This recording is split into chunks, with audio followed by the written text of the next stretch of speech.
Hello, friends. I am Shelley Clough, and today is day 3 of 12 days of watercolor Christmas cards. And this is the design that we're going to be painting today, a cute little gingerbread house. So I am going to go ahead and dive into that tutorial. For paper today, I'm going to be using, this is just Canson XL watercolor paper that I have trimmed down to 7 by 10 and folded in half. So it's a 5 by 10, or sorry, 5 by 7 card. And then I'm just going to take a little bit of tape, any supplies that I use today, I will link down below, or feel free to ask if you don't see something listed there and you're wondering about it. So I will just tape this down to my tabletop. This is mostly to keep my paper from wanting to bounce up like this. It's not super necessary for the functionality of this painting. But this painting is pretty simple, and we are going to be using one thing a little different we'll use on today's video is some white gouache. Gouache is kind of like watercolor, but it's more opaque. And so we're going to use that for our little snow effects on this card. So that's something that we'll be using today. So the white gouache, we're just going to be using that for sort of the snow effect on this little gingerbread house. You can also use, there are some of these jelly roll pens that will show up on watercolor that you can use, or there is this paint called bleed proof white. All of those will work on top of watercolor. Okay, so let's go ahead and dive into our gingerbread house. And this palette, by the way, I have a digital swatch card of this in the description box below. So if you're wondering what all the colors are in here or what paints I'm using, all of that is listed down below. And for this gingerbread house, I'm going to be mixing a combination of burnt umber and burnt sienna to sort of get that warm brown gingerbread cookie look. So I'm just going to mix a little puddle of that. And I'm leaning a little bit more to the burnt sienna side of it. And I am using my size 6 Aqua Elite brush. That's also linked below. And to start, I am going to sort of place, kind of find the center-ish of my page for like a rooftop. And then about equidistant, I want kind of the bottom of my house. So I think that's about right. And all I'm going to do is bring this down into sort of a triangle shape and come about an inch or so from the edges of my paper. And then I'm going to come down and make a square on bottom. Oh, I came down lower than my original dot. That's okay. It'll all work out. And what's nice is you can sort of tinker with the edges of this as you go, and it doesn't need to be perfect, because if this was gingerbread that we baked, it wouldn't be perfect either. It would be a little bit lumpy and a little bit uneven in some areas, so it just adds to the look. And I'm sort of rounding the corners on this. I don't want super sharp corners. See how I'm just sort of evening that out a little bit as I run my brush over it. Adding a little water to my brush so that all of this slides really easily. And just see as this line dries, see how that left a line there?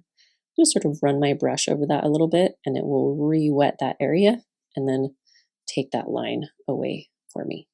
So just doing that, and then I'm just grabbing a bunch of water and filling in the rest of that area while things are wet still. So anywhere where watercolor dries unevenly. So if you have one area that's drying after another, there will be a line that forms. So you can kind of see that here, like this spot dried before this one because this was more wet. So now we kind of have a line there, and some of that is fine. I don't really mind it much, and it can just add to the fun of watercolor. But if that's something you wondered about, it's a little note. And I'm just taking a little bit of burnt umber, kind of dropping that in this bottom region. I'll be swirling it around a little bit with my brush just to get some texture, sort of a little bit of visual interest, if you will, on our gingerbread house. Okay, and now I'm going to add my little chimney on top. So I'm just going to grab some more of that brown color. And we're going to come right here and add our little chimney.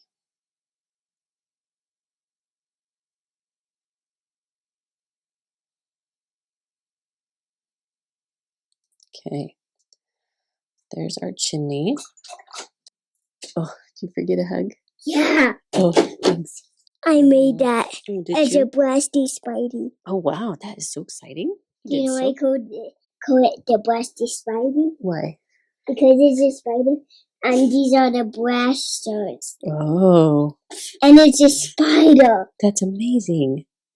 You are a really good builder. And these are the eyes, and these are the blasters, and these are the rakes. Wow. That is amazing. I love it. Thanks. Okay, so I've got my chimney here. I'm just going to straighten out this edge a little bit. All right. And I'm feeling good about that. So now what you do want to do is let this dry completely, and then we are going to come back with our gouache, and that's how we add all of our details. Okay, this is all dry. We are now ready for our gouache. This is just a little dish I picked up at the thrift store that I like to have handy for kind of one-use colors. So I have my gouache, and I'm just going to squeeze a little bit of that. Ooh, it's kind of oily. Squeeze a little bit of that into my dish, because I do want this to be pretty concentrated, so I prefer to use it straight from the tube when I'm painting over a color, so that it's nice and opaque, or more likely to be opaque. And then I'm just going to add a little bit of water, because it does still need water to sort of function properly. Okay, so I'm just going to go ahead and add my gouache. So I've got that loaded up on my brush. I just switched. This is a size 4 from Da Vinci round brush. And just a reminder of what our first design looked at, I'm just going to mimic this with my gouache. So the first thing I'm going to do is just kind of do like a little wavy motion along the top roof line, and alternating how deep those little waves are. So cute little snow drips, and then I'm just going to fill that in all the way to the roof line.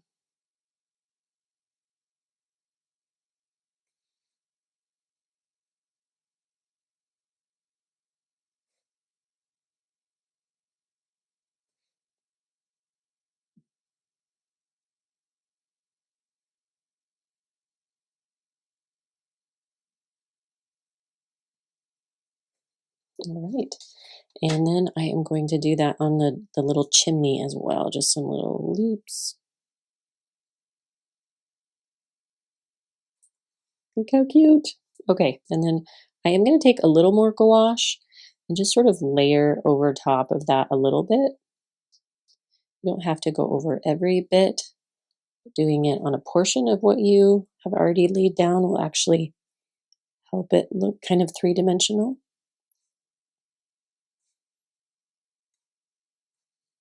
Okay, and now I can add the other details like a door. So for the door, I like to do, actually, you know, I'm going to do my windows first, because sometimes I forget to leave room for those. So I think it's cute to do a little circle window up top here. And do just a little crisscross in there. And then you can do little windows like this. And another one on the other side.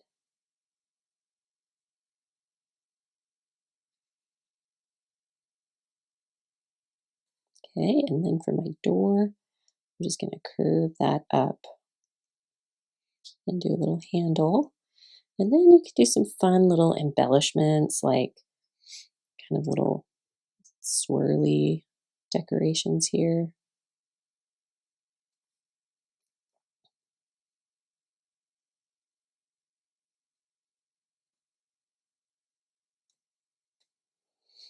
And you can do maybe some little dots above the door. You can really have fun with this part of it.